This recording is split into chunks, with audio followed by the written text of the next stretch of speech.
everyone, I am Desi. Welcome to my channel, Starchaeology Tarot. That is where you are.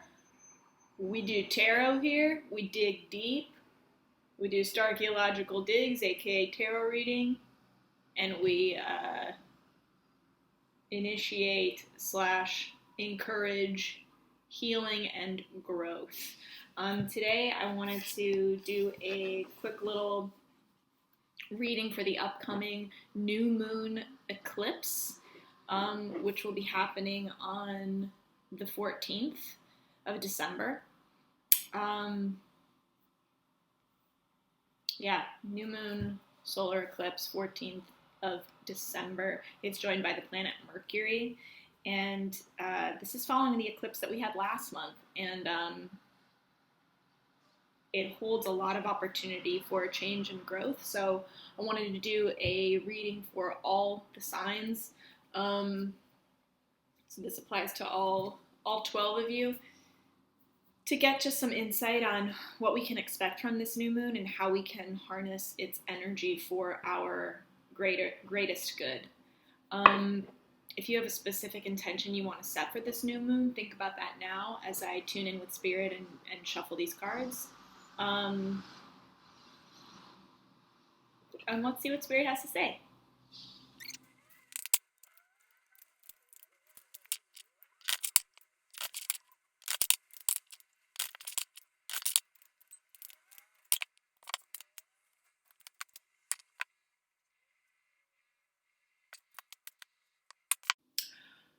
I didn't even know I was going to be pulling a full Celtic crossbred, but that's what happened, you guys.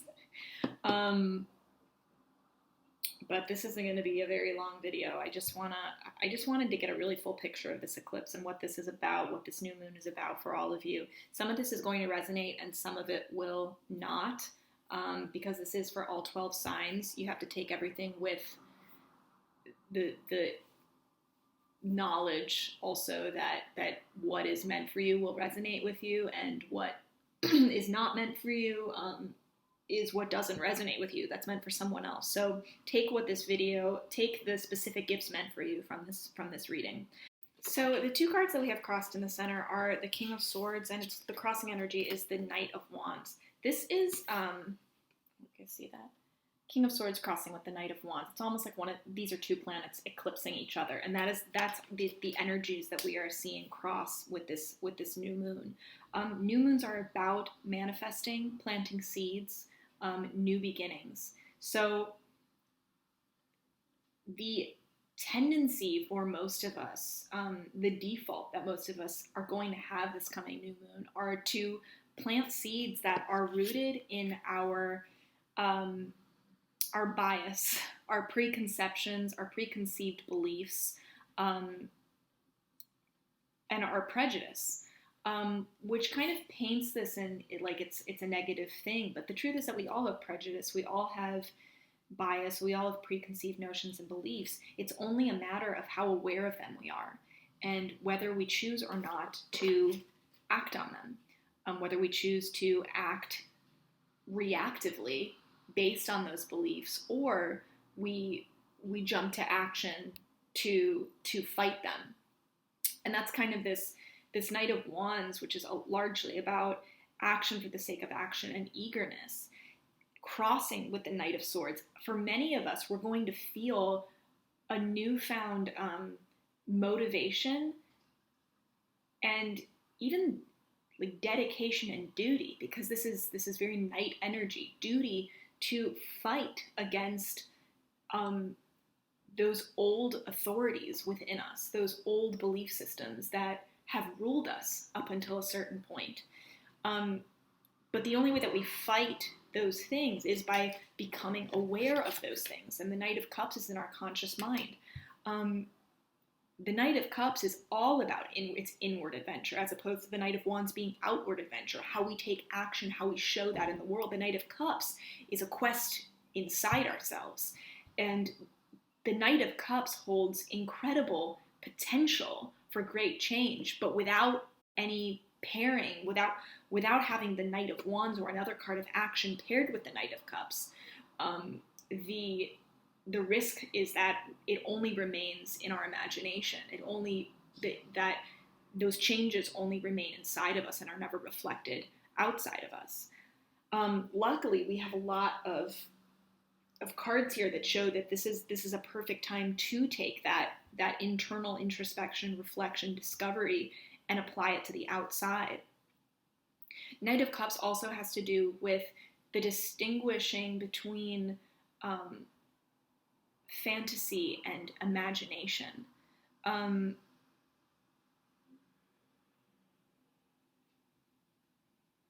There is a difference, whereas imagination is something that sparks creativity, that can actually create something into the world if we pair it with strong action. There's also like flight of fancy, or the dark side of that, which is spiraling worry, that has no roots in reality, but can rule us as strongly as if it is our reality.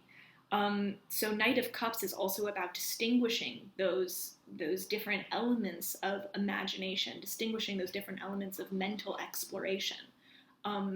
Where are the destinations that we reach within our minds and within our hearts that can affect our reality, versus the ones that we reach that are so separate and disconnected, but we fool ourselves into thinking, oh, this could be something, this could be a possibility, a potential in our reality, but really it's based in nothing. It is rooted in nothing. And focusing, dwelling in that destination is a waste of that quest, of that inner quest. So with the King of Swords, because the King of Swords, it's very similar to the Justice card, but see how the sword is tilted slightly to the right. It's not purely pointed up, meaning it's not completely, this doesn't have the fairness and diplomacy that justice has, true justice. This is ruling always with a sense of bias, because you are molded by your culture, you're molded by society, you're molded by your conditions. And so that will always limit you as a ruler of your own reality. This is a new moon where you're able to see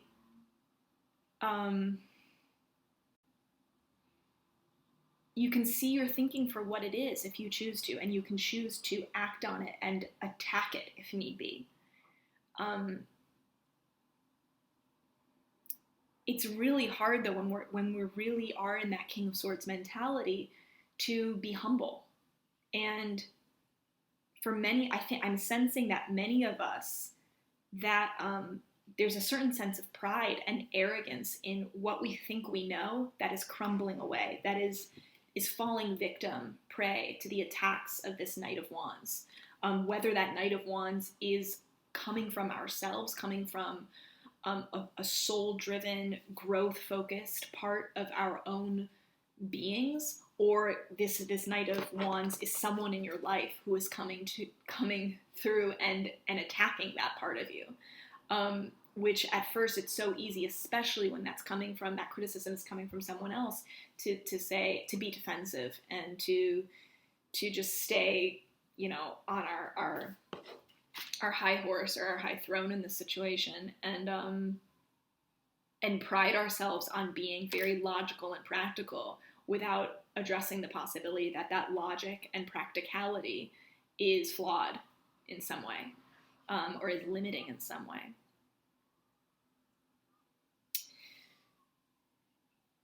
Some of you have a King of Swords in your life who is a controlling or dominating, judgmental influence. And that judgment has helped you at certain points in your life. It hasn't all been bad judgment necessarily, but it's very hard to reconcile that because we want to see that. We always want to see things very black and white. Reconcile that with the possibility that sometimes that judgment isn't good for you, that sometimes that sense of control is difficult. And for those of you who resonate with that, you are the Knight of Wands here. You are the Knight of Wands standing up to that judgment in someone else, if it's not judgment from yourself, if it's not control in yourself. And others of you, that King of Swords is the control that you exert, that you think you have over your own life, and that you feel comfortable in. So there's just these two opposing energies can be seen in so many different ways, whether it's two forces in your life, whether those forces are both inside of you, outside of you, or one of them is you and one of them is another entity. Regardless, there is a real conflict between being rooted in what we think is logic, or what we're told is logic and practicality, without being able to really see the bias and prejudice in it and limiting nature of it. The conflict is between that and the Knight of Wands, which is just this action for the sake of action, this eager motivation and rushing into movement.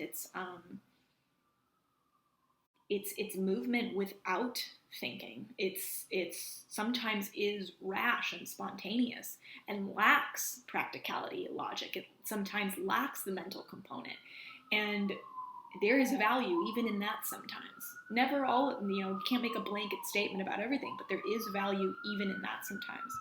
So, and I think this is largely about something that you've been working on for a very long time. Oh, it's a loud ambulance.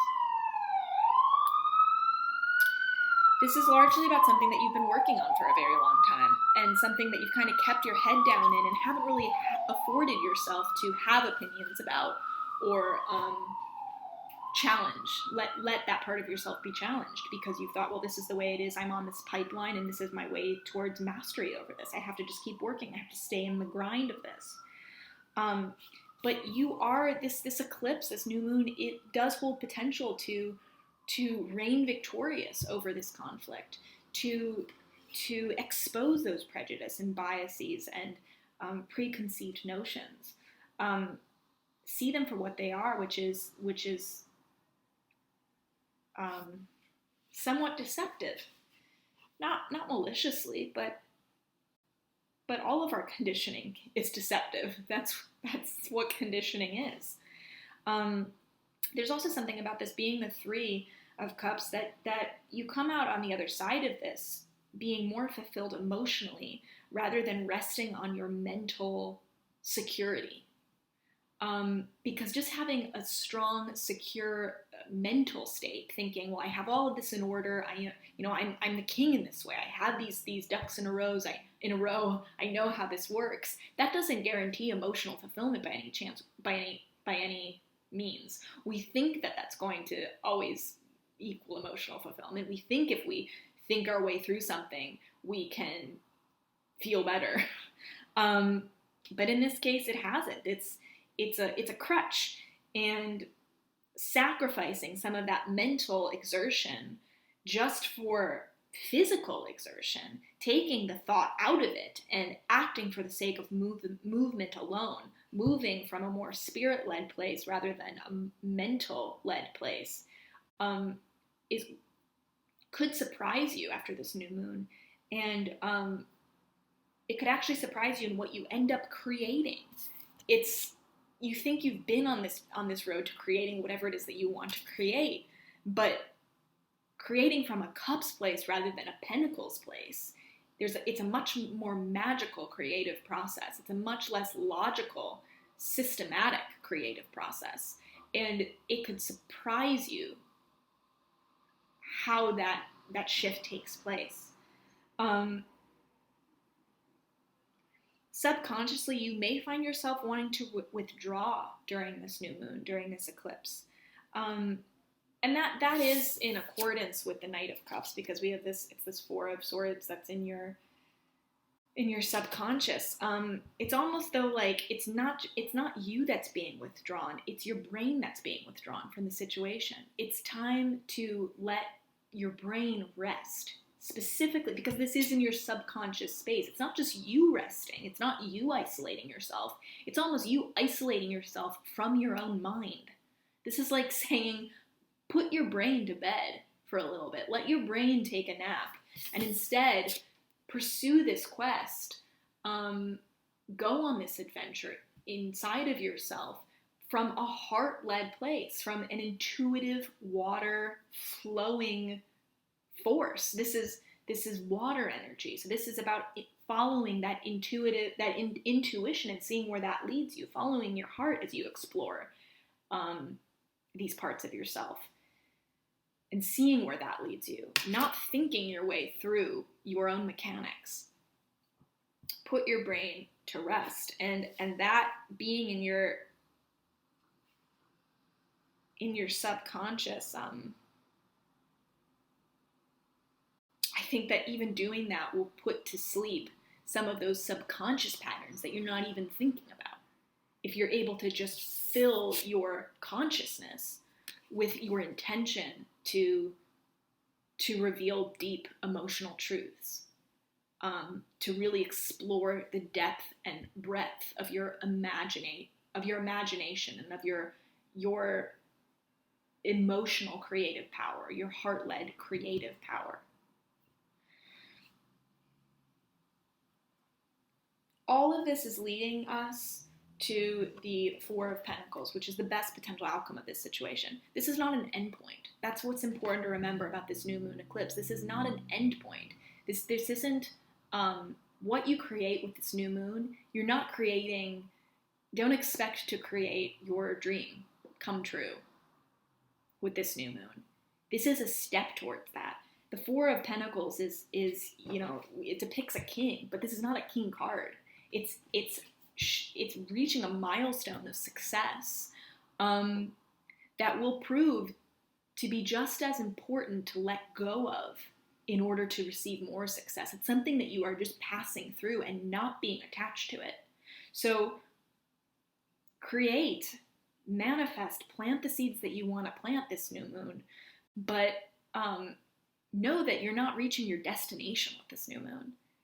You are setting the stage for your destination. You are hitting pit stops on your destination, and it's going to be very important that you don't settle in any of those pit stops, because then you stagnate yourself towards your destiny.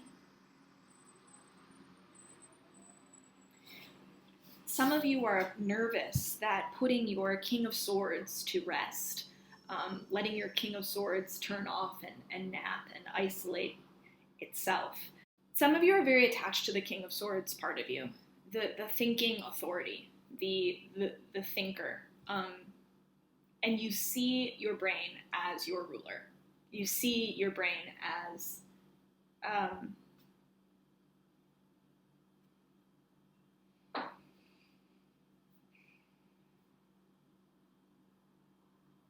your leader.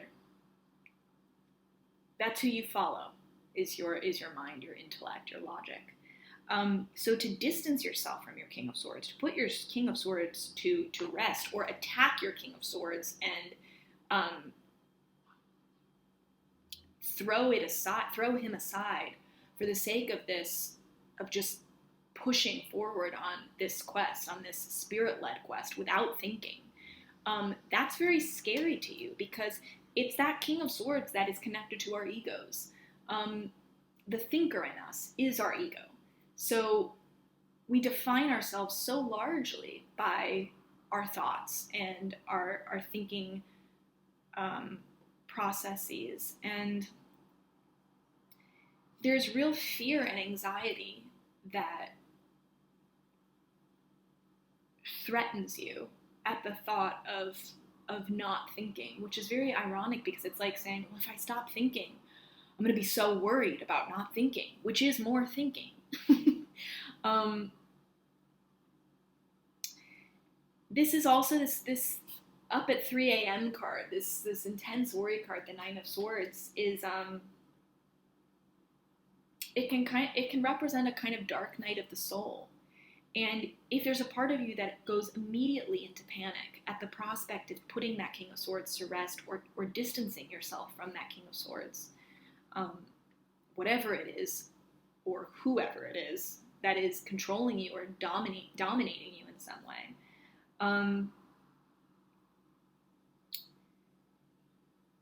that could cause a dark night of the soul. It could be very anxiety inducing.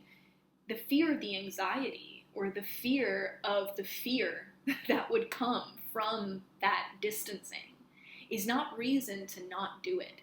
If anything, that is more reason to do it, because we learn about ourselves sometimes a great deal when we're in this place. Not when we're stagnated in this place, not when we're drowning down worry holes constantly, and with no end in sight, or when this is our go-to way of coping. This is not a healthy way of coping. However, to be delivered to this place in response to swift action that comes from constructive criticism and feedback necessary for our growth, then being in this dark night of the soul might be crucial to seeing the light side of your soul, to coming into the light of your soul after the darkness. You might have to experience this depth before you are able to understand the depth of your container for good, for light. We need to sometimes see how much darkness we do contain. So yeah, it could be uncomfortable, but the fear of discomfort is not reason to do it. Being in the hopes and fears position, there's some of you, I think, that we sometimes also are drawn to a kind of self-destruction. Like, we want to do that. And while self-sabotage is we want to be aware of what we're doing to ourselves when we are self-sabotaging or we're in a self-destructive place, that's not to say that those self-destructive places serve no purpose. That's not to say that self-sabotage can't be a helpful alarm bell or clue to understanding some deeper truth about ourselves. So if you're afraid of this, there's also a likelihood that there's a part of you that also wants it to happen. For some of you, you might find yourself wanting or feeling attracted to self-destructive behavior, and by self-destructive, I just mean attracted to being lost. Like, you want to be lost in order to then find yourself again, because you can't find yourself when you think you know everything, because then you think you already know where you are. You already know where you are. You almost have to lose yourself. We have to lose ourselves over and over again in order to constantly be refinding ourselves if we really want to keep recreating ourselves. And that is what life is all about, recreating ourselves. That's what new moons are about. New moons are perfectly scheduled out opportunities to keep recreating ourselves. Are we always conscious of that creative energy? Do we always capitalize on that creative energy? No. But knowing that the very structure of the universe and of the stars supports that kind of recreation and constant rebirthing of ourselves is like having this affirmation from the divine that we are here to continually expand, to continually grow. And we don't refine ourselves without losing ourselves. We have 2-3 cards here, and this is I'm going to be wrapping this up shortly, but having the 3 of Cups in the near future position, again, something to be celebrating, celebrating your success in this adventure, in this quest, in this conflict is, oh my God, what is it that knights do? Joust. In this, jousting against the King of Swords that's happening. That Three of Cups doesn't only mean success and finding, again, like that support and community that I mentioned, like connecting with, actually, I don't even know if I mentioned that, because the Three of Cups also has to do with friendship. This King of Swords is very isolating, and it's going to be isolating even more when you isolate yourself from that King of Swords. There's a real like strong partnership and attachment there.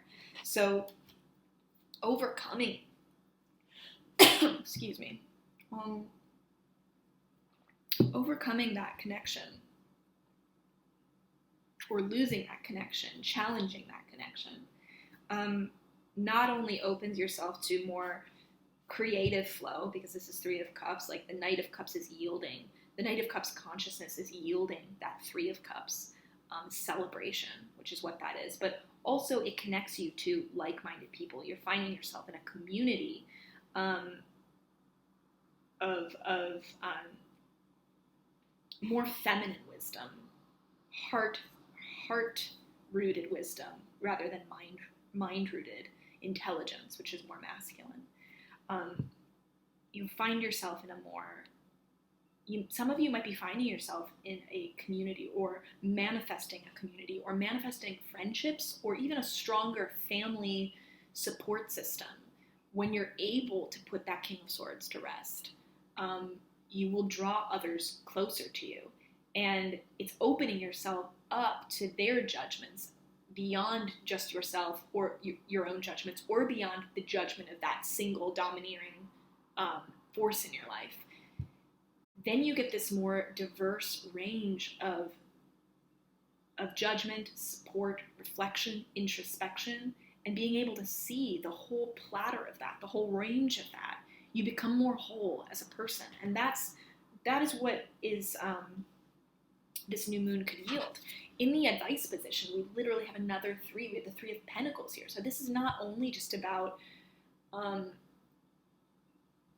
heart fulfillment and emotional fulfillment and friendship and connection and community, but this is moving from this solo apprenticeship in Pentacles to a more communal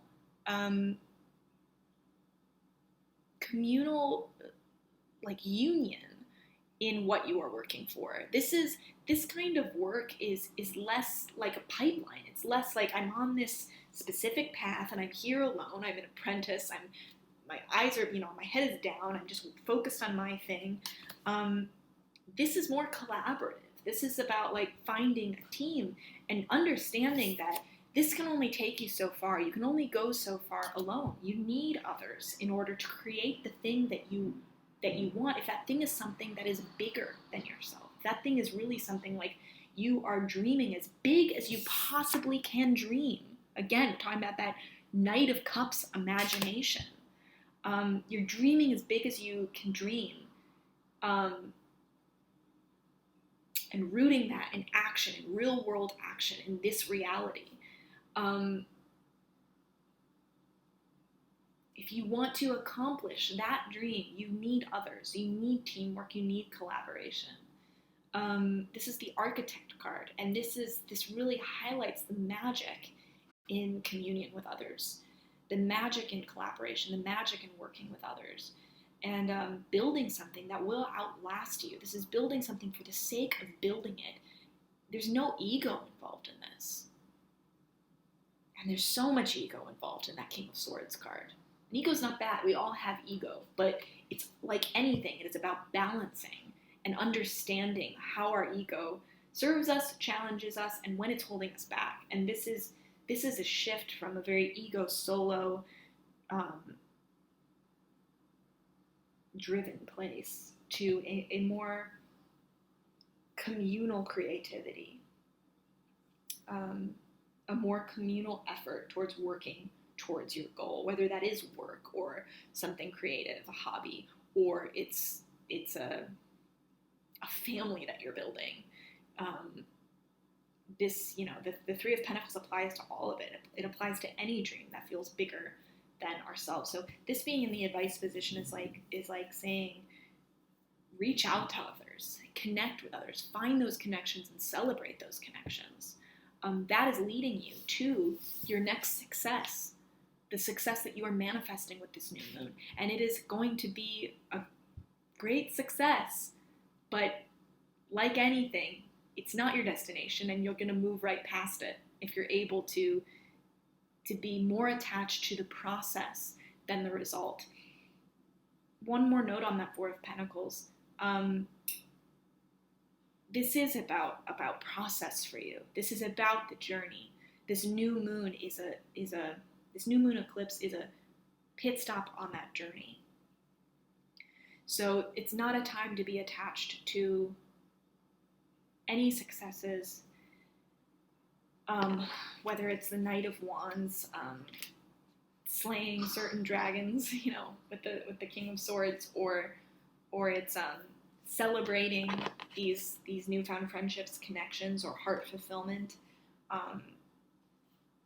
or connecting with certain people who are going to bring about your greatest desire. Whoops, low battery.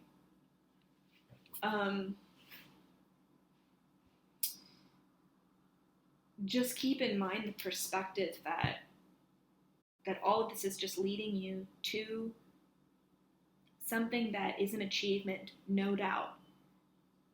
But you don't want to be too attached to that one achievement, because you're going to be growing beyond it too.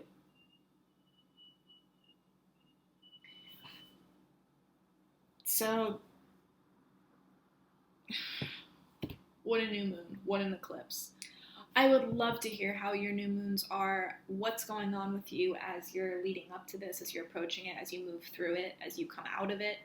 So feel free to comment below. If you like this video, please like and subscribe to my channel, Starchaeology Tarot. If you know anyone else who would benefit from this kind of support, please share this channel with them. I love connecting with you guys. I'm so grateful that you're here. I'm so appreciative. Thank you for being here with me today, and I will see you next time. Happy new moon eclipse!